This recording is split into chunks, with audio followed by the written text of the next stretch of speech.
perfect. Security, perfect.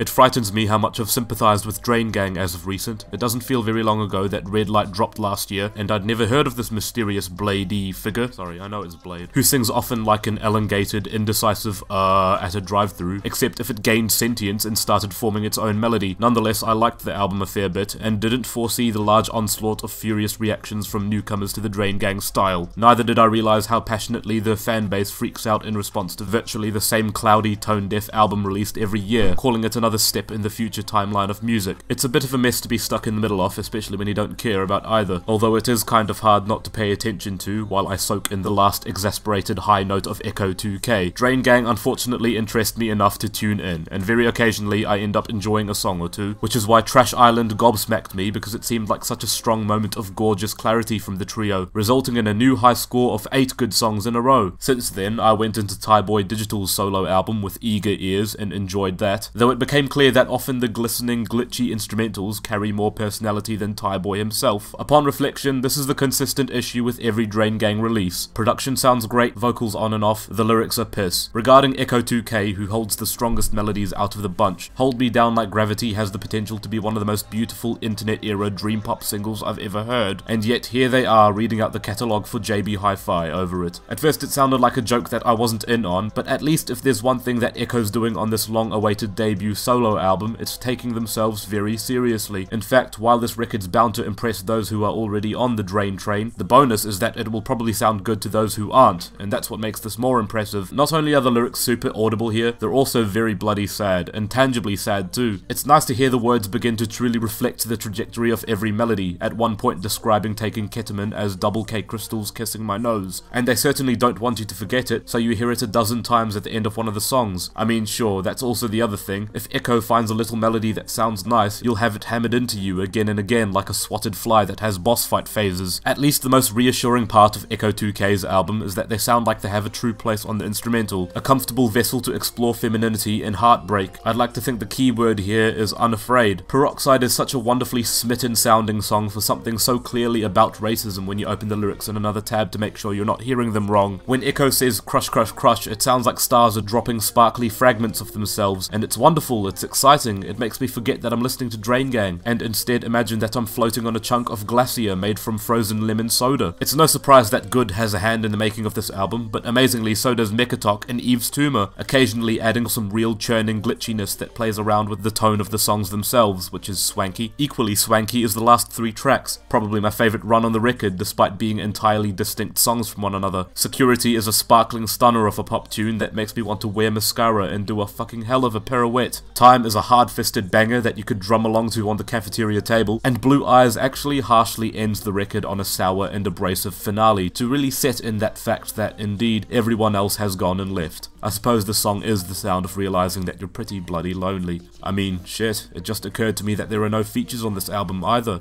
That's deep.